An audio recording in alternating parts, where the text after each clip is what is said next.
За тэгээд ингээд Баабар Улаанбаатар ярьлаа. Ардчлал сайхан юм байсныг одоо буруу болсон гэж ярьлаа. Гэтэл энэ бол Хүйтэн дайны төгсгөл байсан байж таарч байна. Тэгээ Хүйтэн дайны төгсгөл байсан 89 оны намар одоо 12 дугаар сарын 6-нд ч өдөр Мальт гэдэг арлын тэнд нөгөө Америкийн ерөнхийлөгч байсан Жорж Буштай уулзсан шүү дээ. Эцэг Жорж Буштай.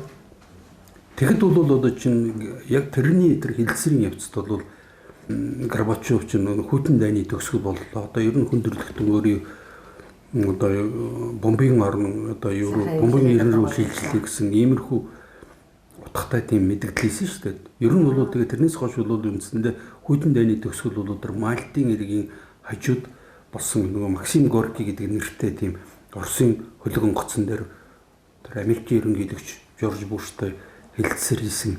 Тэрийг бол одоо чинь судлаач эрдэмтэд Хүйтэн дайны төгсгөл гэж албасаар үздэг шүү дээ. Бид нар эндээс бол хилэлтэн гол юмыг ойлгох хэрэгтэй. Тэр юухтэй зэрэг чинь нэгдүгээрт бол дайн байсан гэж хэлсэн. Дайн гэдэг чинь бол зэвсгэр хийж байгаа дайнтай яг ижилхэн зорилготой байхгүй юу? Зөвхөн тэрийг өөр аргаар явуулж байгаа. Яагаад бол Хүйтэн дайн гэдэг чинь бол бас л Хүйтэн дайн гэдэг чинь Геббельсийн хэлсэн үг байхгүй юу? Хүйтэн дайн. Хүйтэн дайн гэдэг чинь бол яг халуун зэвсгэр бол одоо чинь байлдахгүй боловч ард түмнийх нь бол одоо чинь ойлголт ухамсарт нөлөөлж гаднаас яг үнэн үзэл суртлын бол одоо зэвсэг ашиг. Үзэл суртлын зэвсэг бол ашиглахын тулд чинь янз бүрийн нөгөө хэлмэгдүүлэлт тийм үү? Одоо түүхийн гүтгэн одоо чинь тэгэж янз бүрийн бол ард түмнийх нь одоо чинь санаа сэтгэлийг хоёрдуулж иж тэднийг эсэргүүцэлгүй болгож авч тэгээд тийм учраас чинь яг тэр үед чинь болохтой Горбачев бол өөрөө дайнд бол нэг тал нь тэгээд өөрөө буугаад өгсөн байхгүй.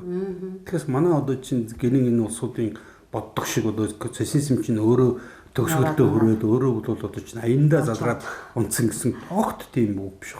Тэгвэл тэрэн дээр одоо чинь жишээ аваад үзэхэд чинь яг тэр үед бол зөвлөлт холбоод улс гэж том гүрэн байхад тэр чинь бүх одоо эдийн засаг улс төр бусад одоо бүх үзүүлэлтээр дэлхийн 2 дугаар гүрэн байсан. Америк бол 1-р гүрэн байсан. Америкийн 1-р гүрэн байсан гэдэг чинь өөрөө юу ч бүтээдэггүй боловч хүссэн хэмжээгээр мөнгө зээлдэг. Мөнгө гэж утсан хуурамч мөнгөөр хэрэгэлдэг.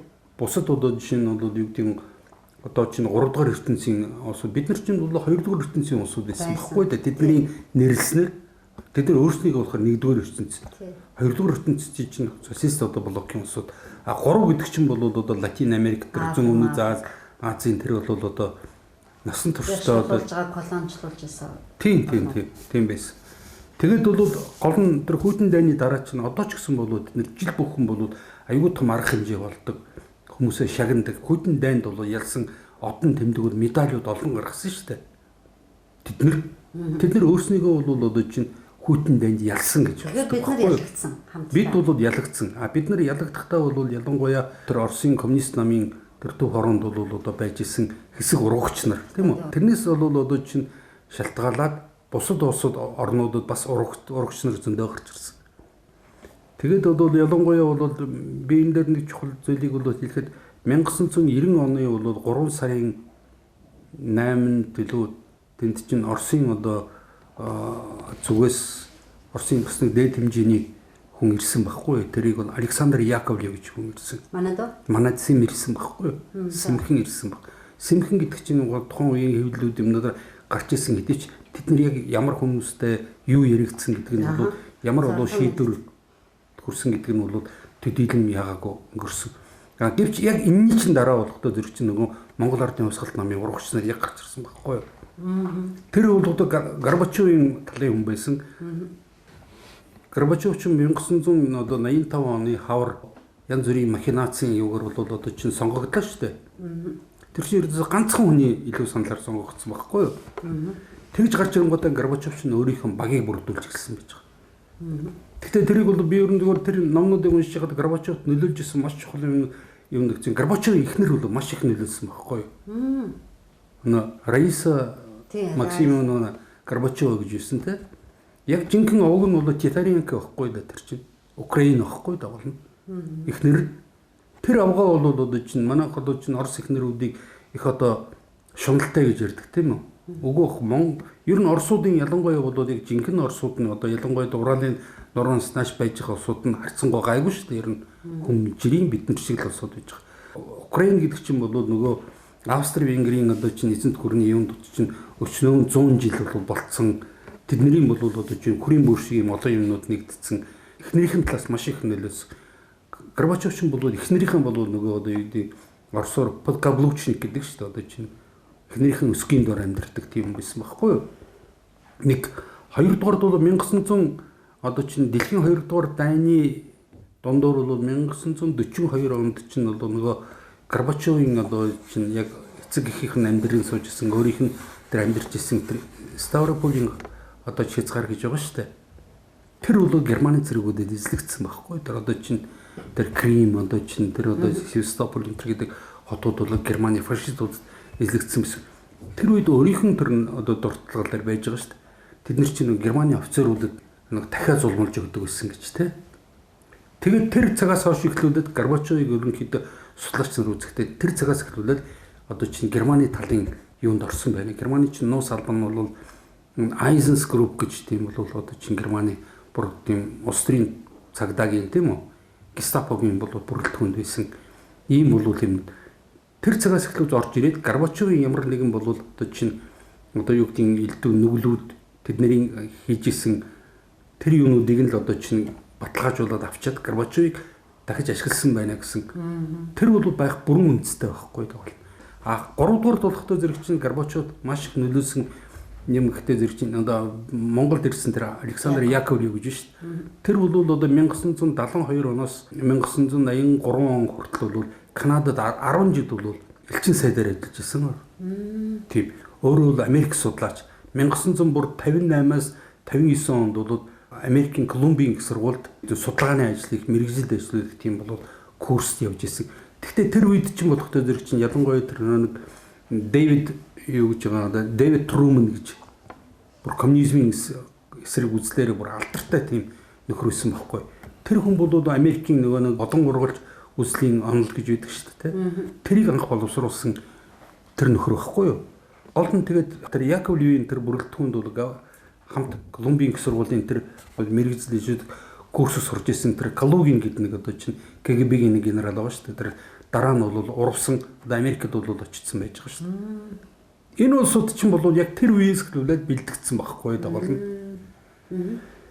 Тэгээд тэрний чинь дараа болохтой зэрэг бол нөгөө 72 онд бол Канадад очсон. Канадад бол очихдоо бол ялангуяа тэр Америкийн тагнуулын төв газрын нөхдүүдтэй бол маш их одоо чинь уулздаг тийм үү?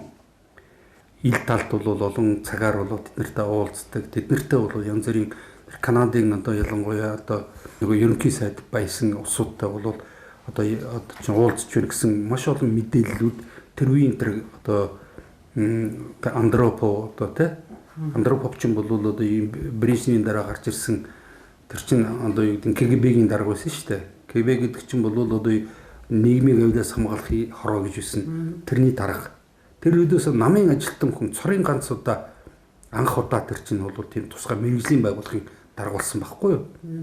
Ер нь бол одоо чинь энийг хэрвээ урагш нь бол ярьд юм бол тэр Хрущевийн үүсгэлүүлээд эн чинь намыг өрдөөс төрийн дээр гаргаад байсан байхгүй юу? Хрущевийн хийсэн хамгийн гол одоо юу гэдэг том нүглүүдийн нэг нь хэрвээ жагсаад юм бол нэг нь Америкт орохоор үндсэндээ бол Сталин ялангуяа бол дэлхийн 2 дугаар дайны дараа нам гэдэг бол түүхэн үүргээ гүйцэтгэлээ. Одоо бол зөвлөлтийн байгууллага. Зөвлөлт гэдэг чинь бол зөвлөлүүд байхгүй. Зөвлөлдөж асуудлыг ямар нэгэн асуудлыг хоорондоо зөвлөдөж хамтын шийдвэр гаргадаг. Ард түмний сонгогчд яг үнэнтэй тийм байсан байхгүй гол нь. Тэгэхэд энэ хүн бол одоо тэнд очиж явах цаа мэдээж бол тодорхой хэмжээний 10 жил бол одоо чинь тэнд урд нь бүр 50 хэдэн 58 59 онуудад Колумбийн их сургуульд бол одоо чинь юу хийсэн. Тийм учраас эндээс бид нар сургамж авах хэрэгтэй байхгүй юу? Ер нь бол одоо чинь баруунд бол яаж ийн гэсэн улсууд одоо юу гэдгийг миний зүгээр бодож байгаагаар нөхөр тэндээс сэвэрхэн гарах ямар ч боломж тэр чинь тагнуулын тусгай байгууллага чамайг зориулд бол одоо ямар нэгэн нүгэл одоо нүгэлгээд хэлчихээ зүгээр тийм болохгүй бодохгүй янз бүрийн одоо асуудал чамайг зориуд тутахчаад тэр чинь бол баримтчуудад авчдаг байхгүй. Тэгээ дараа нь энүүгээр чинь бол хүмүүсийг одоо чинь янз бүрийн байдлаар бол зарлан барилна гэсэн байдлаар бол хүмүүсийг зарладаг. Тэгээд тэр өөрийнх нь зорилгод үйлчлүүлдэг. Хоёрдугаарт бол одоо чинь Сталиний үед бол одоо чинь ялангуяа тэр барууныг бол судалгаа бол маш хүчтэй явж исэн. Сталинаас хойш бол ердөө тэр судалгаа бүрэн байхгүй болсон байхгүй. Тэд нар чи ердөөс барууныг судлах байсан байхгүй. Энэ капитализм гэдэг юм чинь судалгаа огт болсон. Тийм бол үйл явдлууд бол болоод. Тэгээд тэр Яковлев Монголд ирээд. Яковлев бол Монголд ирээд бол одоо чинь энэ өөрийнх нь элчин сайдын яам манай бол одоо чинь нам төрийн удирдлагатай бол уулзсан байхгүй. Тэгээд үндсэндээ бол тэд нар ямар гол юмнуудыг мэдээж олон асуудлуудыг ярьсан. Би энэ олон асуудлуудыг ярьсан гэдэг чинь ялангуяа Яковлев чинь бол тэр нэг Балтарчмын тэр гурван улс Эстон, Латвия, Литва энэ улсуудаар мөн бол Молдав гэсэн ийм өргөмийн талдаа болсон шүү дээ ер нь. Ийм талдаа очиж бол ялангуяа тэгээд тэр Польшийн бол одоо улсуудтай ч гэсэн бол их хоорондоо холбоод. Тэгээд ер нь хамгийн гол нь өөрийнхөө юм дээр бол одоо дуртлагал дээр хэлсэн байж байгаа шүү дээ. Би бол одоо чинь анх одоо перестройкын үед бол бид нар маш олон юм дээр бол худлаа ярьж исэн. Маш олон одоо чинь юм дээр хоёр нүур гаргаж исэн. Залдиж исэн. Гэхдээ бид нар бол одоо чинь энэ коммунизм гэдэг энэ гэмт одоо энэ дэглэмийг устгахын төлөө байсан гэж. Тэр чинь бүр зорилго нь тодорхой. Зорилго нь тодорхой байхгүй. Тийм хүнийг бол тэр бол үндсэндээ Горбачевын толгойг барьж исэн байхгүй юу гол нь. А тэрний дараа бол мэдээж Горбачевыг нөгөө тэр Беловежскийн бол одоо хуйлдаан гэж ярьдаг. Беларуст бол одоо Белорусын тэр нөгөө коммунист намын ерөнхий нарийн бичгийн даргуулсан Шушкевич гэж байсан. Украины бол одоо анхны эргүүлж Кравчук контройсэн шүү дээ. Кравчук гэж байсан тийм одоо чинь санжиг бол та нарын. Тэг нэрийн санж. Тэд нар чинь бол одоо чинь Беловежскийн одоо чинь хуйлдаанаар тэр зөвлөлт холбоод ус гэдэг ус тарж ийн гэсэн ийм бол хууль бус тийм хэсэг бүлэг улсууд ийм одоо чинь гэрээ гэсэн нэг юм цаас үлдэхгүй юу. Тэгээд тэр чинь бол үндсэндээ зөвлөлтийн задралын бол үндсэндээ эцсийн одоо тэр шатн тэгж эхэлсэн байхгүй. А тэрнээс өмнө бол 1989 оны тэр эцэг бөөштэй уулзах уулзалтан дээр чинь бол үндсэндээ дайн дууслаа гэж зарлаа. Тэгээ нэгдүгээр, хоёрдугаарт бол дайн дууснаар бол хүн төрөлхтөн бол одоо бусад улс орнууд бол одоо чинь одоо бусад улс орнуудын дотоод хэрэгт бол бид нар ямар нэгэн байдлаар оролцуулахгүй гэж дипломат хэлээр хэлж байгаа боловч одоо чинь бусад социалист байсан орнуудын дотор бол одоо чинь Америкийн, Английн одоо энэ барууны тавнуулын байгууллагаас явж байгаа улсуудад ямар нэгэн талаар бид нар оролцохгүй. Тэднэрт хаяж өгж байгаа байхгүй гол нь. Болгож байна уу тэр чинь хаяж өгж шүү дээ гол нь. Дэлхийн бол одоо чинь тийм учраас чинь бол манайд энэ процессыг эхэлсэн ба. Тэгээд манайхан өөрөөр явах боломжтой л байсан. Тэглгүй явах юм бэ? Гол нь тэглгүй явах юм. Бид яд ийм амир одоо чинь Казахстан шиг явж болох байсан. Казахстан шиг явж болох байсан. Баабар бол одоо чинь яриад байгаа юм. Бид нар чинь одоо чинь сонгуулийн хуулийг чинь ердөөсөө одоо чинь дөрвөн улс бол одоо сонгуулийн одоо тэр мажоритар тогтолцооны нэг хэрэглэдэг чинь гурлан англи-саксон улсууд байгаа байхгүй даа. Тэгээд бол ганцхан Монгол хажуудалтай байж байгаа. Энэ олон бусад улсуудын эрдэмтэн судлаачид бол Монгол шиг ийм бол аимшигтай бол ингэж либерал одоо чинь тэнийг ийм хийгээгүй гэж тэд нар бүр натлсан байдаг шүү дээ тэр чинь. Тийм байхгүй даа гол нь. Баабар бол нилээ хэдэн удаа ингэж хэлж ирээд бүх ард түмний хүсэл зорилго байсан. Тэрийг одоо ингэж би одоо ингэж харж байгаа байхгүй. 90 оны 5 сард үндсэн хууль нэмд өөрчлөлт оруулаад тэгээд 90 оны 7 сард ардын хурлын сонгуул 6 намтайгаар 5 намтайгаар тэгээд дараа нь 92 онд анхны үндсэн хуулиар бас 7 сард арчилсан сонгуул болсон тийм үү? Энэ хоёр сонгуул хоёрын нь Монгол Ардын хувьсгалт намыг бүр үнэлэхээ олгоороо сонгосон шүү дээ. Тийм шүү дээ. Яг тийм байхгүй. Баабар яг өөрийнх нь хийж байгаа аргумент бол ийм юм хэлээд байгаа байхгүй юу? Угаасаа Монгол Ардын хувьсгалт нам бол одоо энэ үжил бодлынхаа одоо энэ юунаас салгаа нэгэнт өнгөрсөн. Тиймээс ард түмэн мэдчихсэн.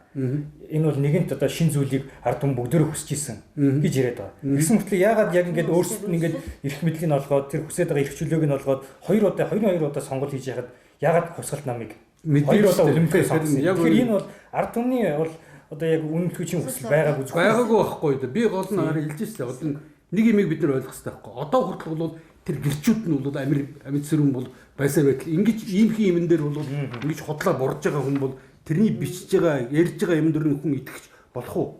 Тэр бол үндсэндээ өөрийгөө доромжилж байгаа хэрэг байхгүй. Тэр ингэж байгаа энэ хүмүүс чи яг өөрсдөө бол тэр гол юм мэдэхгүй л байсан. Хамгийн гол нь энэ одоо 90 оны тэр ардын хурал сонгогдоод тэгээд засгийн газар байгуулах болоод Нямсран Дашин Нямсран толгойлоод тэгээд энэ Баабар за энэ бүх хүмүүс байна. Социал демократ намаас одоо Баабар зориг зориг элбэг дорж Батуул дөрлөгж ав гэдэг энэ хүмүүс бүгдэнд нь одоо санал тавьсан ба шүү дээ. Дид сайд болоо. Та нар өөрийнхөө тэр хүсэж байсан тэр шинжилэл, арчлал эрхчлөөний төлөө бид нартай хамт энэ өөрчлөлт шинжилтийг хийгээд гэхэд бүгдөө одоо яг өөр хэлж байгаа хгүй. Холчгоноо татгалцсан байхгүй. Тэгэхээр энэ чинь энэ хүмүүс юусэн ямар ч тийм бодлого, зорилго, төлөвлөгөө байгаагүй. Энэ улсыг нураачи гэсэн тийм байхгүй. Яг нь өөрсдөө ойлгож исэн мөн мэдгүй. Гэхдээ ямар ч юусэн бодит төлөвлөгөө байхгүйсэн биш. Бүх юмыг өөрсдөө хамаагүй болгоод хувьсгалтай магадгүй ардын намруу тий яг үнэ. Гэтэл эднэрийн анхны зүтгүүлсэн үзэл санаа, үзэл суртал диалогоор энэ ус явсан байхгүй. Яг үнэ. Яг үнэ хамгийн гол. Тэгсээр нэ өөрсдөө ямар ч буруу. Одоо би болохоор зүгээр гэрч байсан гэх гээд байгаа байхгүй. Одоо бас нэг буцаж байгаа гол том юм нь бол арчил гажуучлаа гэдэг байхгүй. Өөрөөр хэлбэл ярьж болно. Өөрийгөө ерөөсө төрд ямар ч хамаагүй гэснээр ингэж байгаа. Би л төр зэрэгтэй болохоос төр бол надад ямар ч хэрэггүй шүү. Тэгж хэл. Гүг одоо энэ чинь хараа. Одоо төр ямар ч хэрэггүй нэг иргэн гэж одоо ус үндэстэн байж болох уу? Гэхдээ харин энэ чинь ер нь бол одоо чинь энэтэй холбогдуулаад энэ одоо ардчлагчдын бол арчил гэж юу юм бэ гэж та нар ярьдөөсөө арчил гэдэг бол ардчсан үзэлтэй гэж өөрийгөө нэрлсэн. Тэгэхээр ардчсан үзэлтэй биш баг. Тэрүүгээр зүгээр одоо чинь бага хийсэн энэ хэсэг бүлгийг л одоо чинь төрийн одоо чинь өндөрлөлт гарахыг л ардчлал гэж ойлгох хэрэгтэй байхгүй да ойлгож байна уу? Ард чи лалар гэж яриад байгаа. Тэр чи яг үнэн байхгүй яг үнэндээ бол. Бид нар бол үгийн ингээд цогцолцоод байдаг шүү. Ялангуяа тэр бол одоо тэр Баабарын тэр дурсдаг тэр алтан хуйг тэр бол бид нар өөр тавиад ойлгож байна. Бид нар өөрсдийнхөө бол одоо чинь үзмжээр зарцуулчих. Тийм биз? Одоо тэгээд бол тэрний өрийг нь бол манай хүүхдүүд хэлж чинь үзэж. Манай хүүхдүүд гэдэг чинь тэр өөрийнхөө хүүхдүүдийг ярьж байгаа биш үү? Ирээдүйн үеийнхний өмнө бол тэгж байгаа. Ийм үзэлтэй өсөд үйж байгаа байхгүй даа. Тэгээд хамгийн гол нь энэ Баабарын энэ ярилцлагын гол зорилго бол ерөөсөө өөрийгөө л өмөрхөл. Хамгийн гол эхний хэсэг дээр бол бид нар бол энэ зүйлийг хийгээгүй. Яг гэвэл манай ардчлалын хөдөлгөөний тэр хүмүүс бол их мэдлэлтэй байгаагүй. Хувьсгал нам өөрөө дотроосоо хийсэн. Тэгээд бид нарыг юу ясны дараа энэ ардчлал гарсны дараа бид нар бол баг юу ч хийгээгүй. 2000 оноос хойш чи ерөөсөө энэ гажууч ардчил болоо явчихсан. Тэгээд завхарлуудыг ерөөсөө оноор нэлттэй гэж байгаа. Нэг ардын намынхаа ялсан онуудыг хэлж байгаа. Гэхдээ тэр чинь хамгийн гол нь тэрийг нэрлэхгүй чинь нэгдүгürt бол тэр эрдүүс ард түмний сонголтыг бол өөрийн сонгоогүй бол ардчсан биш болох гэж байгаа байхгүй юу? Одоо манай улсууд байж шүү дээ. Одоо чинь одоо юу гэдэг Монгол ардын нам болохтой зэрэг чинь их их жилүүд нь тэднэр төрийн одоо юу гэдгийг эрхийг барьж исэн. Мэдээж тэр нь бол үнэн бодит үнэн. Гэхдээ энэний чинь ардталт нь юу гэж хэлэх вэ? Тэднийг сонгоогүй бол одоо чинь ардчил биш гэж ярих гэдэг байхгүй. Тийм учраас чинь өнөөдөр бол одоо чинь Америкт болж байгаа үйл явдлыг та нар аваад ажиглаад үзэлтэй. Тэр чинь Америкчууд чинь 2016 оны бол тэр Дональд Трампын сонгуулийн тэр чинь одоо хүртэл хүлээн зөвшөөрөхгүй байгаа үстэй. Одоо тэгээ бүр дэлхийн шившиг болж байгаа үстэй. Шившиг болж байгаа үстэй. Тэр чинь одоо бол итгэл үзүүлэх асуудлыг бол тавиад байгаа. Тэр бол ямар ч үр дүнд хүрэх яг хуулийнхын дагуу бол ямар ч болцоог байхгүй. Тэд нар биш бол арчил биш. Тий арчил биш болчиход байна шүү дээ. Тийм учраас. Гэхдээ зэрэг чинь энэ бол цэвэр арчил гэдэг чинь засгийн эрхийг бол одоо чинь булааж авах зүгээр цэвэр үзэх сутны зэвсэг байхгүй байгаа юм. Тийм байна. Тэгээ дараа нь болохтой зэрэг чинь эднэр би ялангуяа бол хэлээч 92 онд чинь бол одоо чинь Монгол ардын хувьсгал намын дотор мэдээж ихэнх нь одоо мэдэхгүй байсан л баг тийм үү. Гэхдээ тэнийг бол ерөнхийд нь бас багцаад жисэн усуд бас байсан л байдаг. Одоо ялангуяа би зүгээр энэтэй холбогдуулаад хэлэхэд тэр чимэд гойг бол одоо чинь юу гэдгийг үндсэн хуулийн ихийг барьж авсан энэ гэдэг. Энэ бол нөгөө нэг одоо чинь сэтгүүлч нэртэй тэр хөгжлийн бэрхшээлтэй усуудын яриа байхгүй да үндсэндээ. Тэр чинь ер нь дайнд ялагдсан улсын чинь тэр ялсан бол тал нь бол одоо үндсэн хуулийн биш ч гэдэг байхгүй да. Хүйдэн дайнд ялагдсан шүү дээ. Хүйдэн дайнд ялагдсан. Өнөөдрийн бол 90 оноос явагдсан бүх энэ эвдэн бүснүүд бол уруудалд оройтолд чинь бид нар ялагдсан байхгүй да гол нь. Ялагдаад эрхчлөөтэй болно гэж байдаг юм уу ер нь? Байхгүй байхгүй да бид нар колон боол болж байгаа байхгүй да тэг гол нь. Колон гэдэг тухайд бол одоо чинь Оросын одоо юу гэдгийг зүүн талбайд улсын чинь колон болсон гэж бол эдгээр ярьж байна. Тэгэхээр тэрийг ямар ч үндэслэгээ байхгүй байхгүй да тэрийг бодтой тэр хүний одоо чинь одоо баталд нотлох хэрэгтэй байхгүй да тэрийг манайх их чинь аль биесний одоо чинь хэрвээ одоо чинь тийм байсан бол Монгол улсыг бол тэр 200 жилийнх аимшигтай тэр бол ядуурл тийм үстэй тэр аимшигтай бол гүн гүнзгий тэр одоо чинь хоцрогдлын намгаас агцсангүй богино хугацаанд бол маш олон бүх талаар туслаж татан гаргасан шүү дээ. Тийм учраас өнөөдөр бол Монгол улс бол одоо ч гэсэн бидний одоо чинь энэ амьдрын сууж байгаа одоо Монгол улсуудын гол дэд үтцүүдийг гол үйлдвэрүүд чинь тэр үед хийсэн байхгүй ойлгож байна. Одоо энэ Британи барууны колониудтай харьцуул үзэх хэрэгтэй байхгүй. Тэргүй яг Африкийг яалаад чинь тэгээ эндгийгийг юу болгоод Латин Америкийг бүх үед байлаг одоо байгалийн баялагын цөлмсөн хүн ардын хядсан. Тийм байхгүй даа. Гог айран би хэлж байна. Манайхан харамсалтай нь болохтой зэрэг чинь нөгөө энэ нөөцлөгдсөн байсан учраас чинь нөгөө овгийнхын зохион байгуулалтанд нөгөө одоо чинь хөгжил прогресс биш үү? Регресс бол 200 гаруй жил явцсан учраас чинь манай улсууд чинь сайн ч юм үзээгүй, муу ч юм үзээгүй байхгүй даа. Муу чимний зүгээр. Тэгэл хамгийн гол нь бол одоо чинь Европ хүнтэй бол одоо бид нар нүүр тулаад тэднийг бол одоо чинь тэднэртэй хамтраг 100хан жил болж байгаа байхгүй. Мэдхгүй байхгүй да энэ одоо чинь бидний одоо барууны энэ баруун Европын хүмүүсийн мөн чанарыг нь юу ч мэдхгүй. Тэгээ манайхны одоо энэ хажуугаар нь бол одоо ямар нэгэн дэглэмд үйлчлдэг одоо өөрсдийн янз бүрийн философичд одоо чинь эдгээр чинь бол нийгмийн ухаан вообще нийгмийн ухаан бол юу биш байхгүй да. Та одоо Монголыг хорлсон 3 мэргэжлэгдэх чинь гол нь багш гэдгийн тоонд бол одоо байгалийн ухаан биш нийгмийн ухааны багш нар гэдэг. Яг нь нийгмийн ухаан бас буруугаар ойлгож магадгүй бүх багш нар тийм үү? Бүх багш нар тэр чинь нийгмийн ухааны ялангуяа ихтэй сургуулиуд ажиллаж байгаа. Ер нь бол шинжлэх ухаан гэж яг юу юм бэ гэдэг зэрэг чинь ямар ч одоо тэрнээс үл хамааран чи өөрөө бол туршаад үзэхэд одоо юу гэдгийг одоо тэр хоёр алимыг ингээд тавихтлах хоёр болох хэрэгтэй байхгүй дагаад нь. Яг энэтэй адилхан болоод нотлжуулдаг юм ийг л нийгмийн ухаан одоо нийгмийн ухаан гэж манайхан орчуулад байгаа болохоос уг нь бол зөвхөн хүний нийгмийн ухаан байхгүй дагаад нь. Хүний нийгмийн ухаан гэдэг чинь одоо чинь улс төрийн тэр бол үзэл суртал гэж манай маш их үзэл суртал гэж яриад байгаа. Манайхан харин ч баг үзэл сурталтай байхгүй. Барууны бол үзэл сурталгүй нэг ч юм байхгүй. Ойлгож байна. Баруун бол аимшигтай үзэл сурталтай тийм газар байхгүй. Чи одоо чинь бол өнөөдөр л одоо чинь тэр Америкийн одоо энэ аргацлагчдын тэр Дональд Трампыг бол одоо ингээд янз бүрээр бол одоо ингээд одоо гүтгээд байгаа шүү дээ. Одоо юу гэдгийг Оросууд бол одоо юу гэдгийг тэр 2016 оны сонгуульд бол гадна талаас нь нөлөөлсөн гэж байгаа. Тэрийг бол одоо 25 сая Америк долларын тэр төсөвтэй бүгд бүтэн бол одоо чинь том одоо конгрессийн энэ одоо чинь комисс гараад тэгээд тэр Мюллер гэдэг бол одоо чинь тусгай прокурорын удирдлаганд тэгээд 2 жил шахуу судлаад нэг ч баримт гаргах гэсэн байхгүй гэсэн. Тэгтэл одоо чинь яагаад бол эдгээр ингэж яагаад гэсэн чинь ер нь Америкийн бол одоо чинь аргацлагчдын талд нь бол нэг мөнгө хүлэгч нар ялангуяа бол одоо чинь банкуд бүгдээ банкуд чинь хамгийн гол юм чинь бол хэвлэл мэдээлэл гэхгүй дээр нь 3 дугаарт нь бол одоо тэдний одоо чинь хамгийн гол одоо тулах нэгдэг тэр цэргийн үйлдвэрлэл шүү дээ. Зэвсгийн үйлдвэрлэл. Хэдхэн хоногийн өмнө бол одоо чинь Дональд Трамп бол 2020 оны бол Америкийн төсөв дээр бол одоо чинь гар хэсэг зурлаа шүү дээ. Тэр чинь асар их хэмжээний мөнгө байхгүй. Тэр чинь баг зүгээр яг албан ёсных нь бол одоо юм 800-аад бол тэрбум долларын төсөвтэй. Энд чинь хэсэг бүлэг улсуудын бол орлого болох болно гэдгийг ойлгох хэрэгтэй байхгүй. Тэгээд бол өнөөдөр чинь Америк бол маш их өртөө.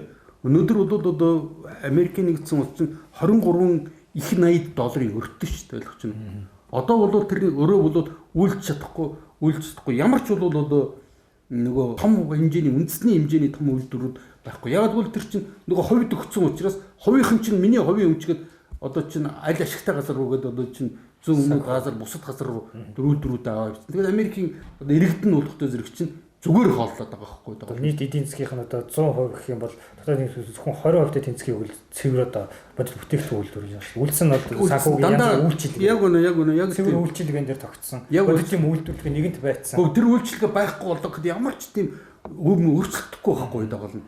Яаж игээд ямар нэг одоо үйлчлэгийг сэтэж олж тэр хүмүүсийн хэрэгцээг бий болгож яг үе эдийн засгаад хэлдэг. Тийм л ганцхан. Яг үнэн тийм байна. Тэр чинь эдийн засгийн хүний амьдрал төдийлөн хэрэггүй юмнуудаар бол одоо чинь тиймийг гаргаж ирдэг. Янз бүрийн одоо юмнууд биш одоо чинь. Ялангуяа Америкт бол одоо чинь одоо цалин яагаад одоо чинь одоо юу гэдгийг өндөр байна гэдэг зэрэг чинь. Яг тэр улсуудын чинь цааталт нь одоо юу гэдгийг тэр гол эрүүл мэндийн үйлчилгээ байж чинь тэр байрны туризм тэд нар чинь байнга одоо чинь хүүхдүүдийн сургалтынх нь одоо юмнууд байнга бол одоо хэдэн дахин өсөд шүү. Тэгтээ зэрэг чинь чи бодолтой. Одоо би чамайг бол одоо ингээд тэр $50 цалинжуулдаг бай гэж бусаага $500 гэж бодчих. Чам 1500-аар бол одоо чинь чамайг залимжуулах чинь чиний ард байж байгаа чи тэр нөгөө эрүүл мэндийнхээ даатгал тэрний эрүүл мэндийн даатгал дээр бол Америкийн нэг судалгаа байгаа шүү дээ. Ихэнх нь жүүдүүд байдаг байхгүй байгаа бол. Тэр одоо юу гэдгийг тэр байшингуудыг бол одоо чинь түрээсгч нь ихэнх нь бол одоо бас л одоо чинь энэ либерал үзэлтнүүд байдаг байхгүй. Цөөхөн тэр нэмий чинь зүгээр чамаар дамжуулаад тэднийг тэтгэж байгаа байхгүй. Тэгэхээс чамд нэг одоо чинь одоо өндөр цалин өгөх гээд байгаа даач биш байхгүй. Тэгээ шинэ гаргасан тэр мөнгө бол улсын өөр болчихж байгаа. Улсын өөр болоо тэрийг тэгээ бусд нь бол тий яг бусд нь төлөх хэрэгтэй. Тий. Ийм бол үзэл санаагч нь бол либерал гэдэг чинь ердөөсөө дахиад худлаа би хэлээд байна шүү дээ. Сонгодог либерал үзэл бол төр засгаас ард түмнүүдийг одоо ямар нэгэн байдлаар хамгаалах юм үзэл байсан бол тэр чинь бол нөгөө Федерал резерв гарч ирсний дараа тэр үзэл чинь үндсэн дээр байхгүй болсон баг. Тэгээ Федерал резервийг бол одоо юу гэдэг нь тэр холбооны нөөцийн банкыг бол анх байгуулсан улсууд чинь Америкийн бүх том жижиг хотуудад байсан 25 мянган дээш бол уншигчтай бүх хэвлэл мэдээллүүдийг худалдаж авсан байгаа байхгүй байгаа бол.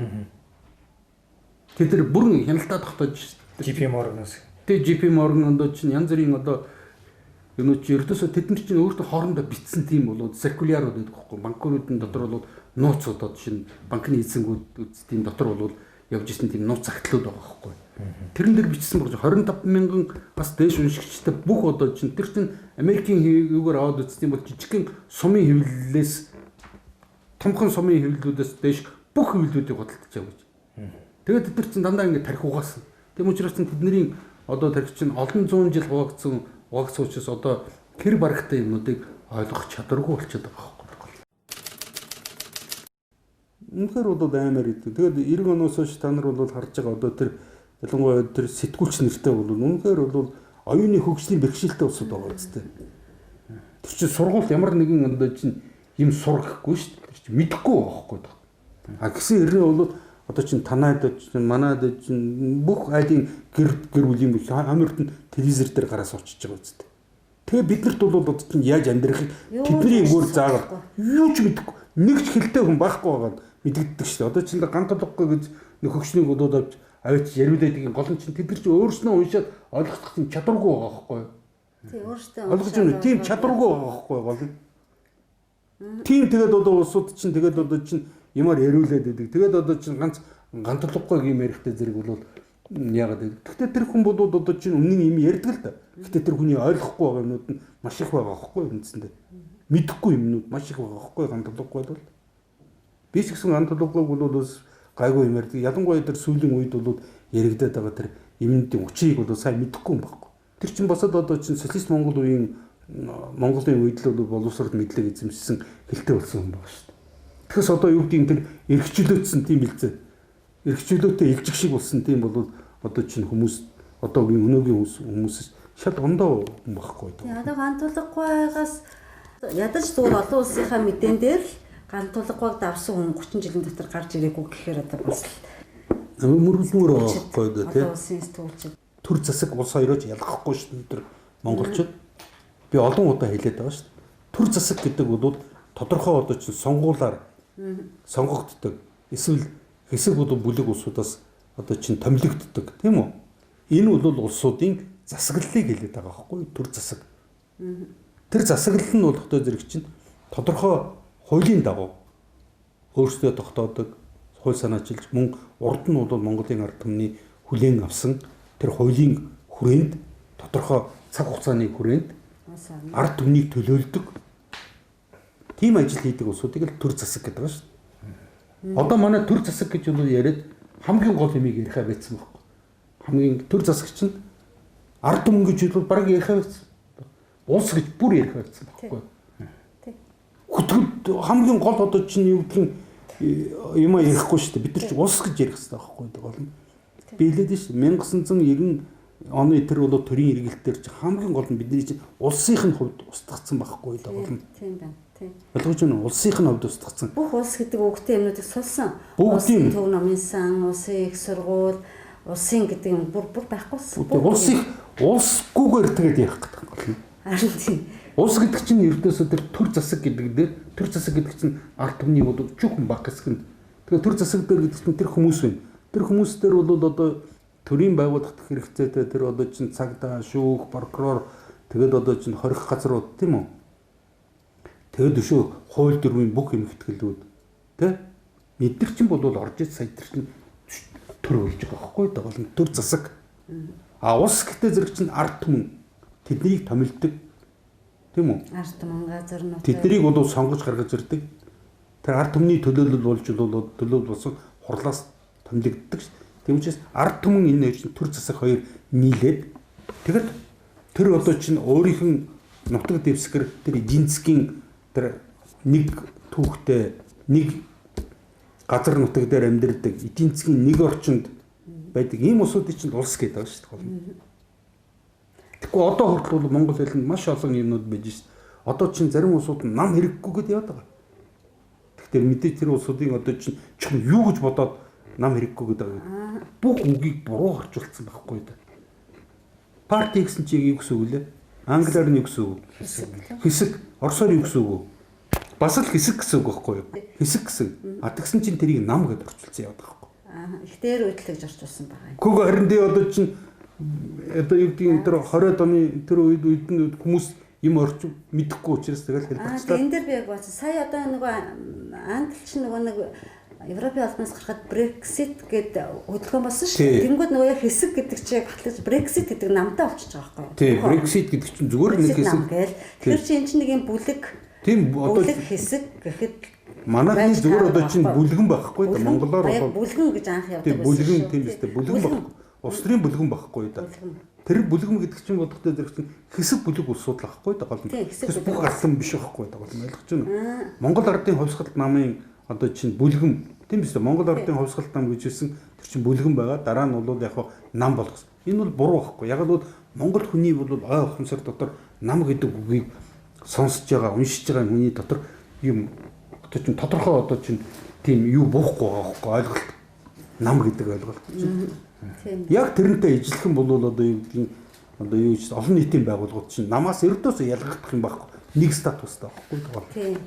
А нөгөөх нь бол хөтө зэрэг чинь яг улс нийгмийн бол улс нийгмийн дотор байж байгаа хэсэг бүлгийн эрхийг бол хамгаалах гэж ийм бол зорилго тавьдаг бол улс төрийн одоо чинь бүлгэн буюу нам нь дандаа чинь засгийн эрхийн засгийн эрхийн манайх чинь маш олон үгийг буруу орчуулаад дутуу орчуулдаг шүү дээ. Манайх улс төр гэж яриад байдаг шүү. Улс төрч гэж яриад.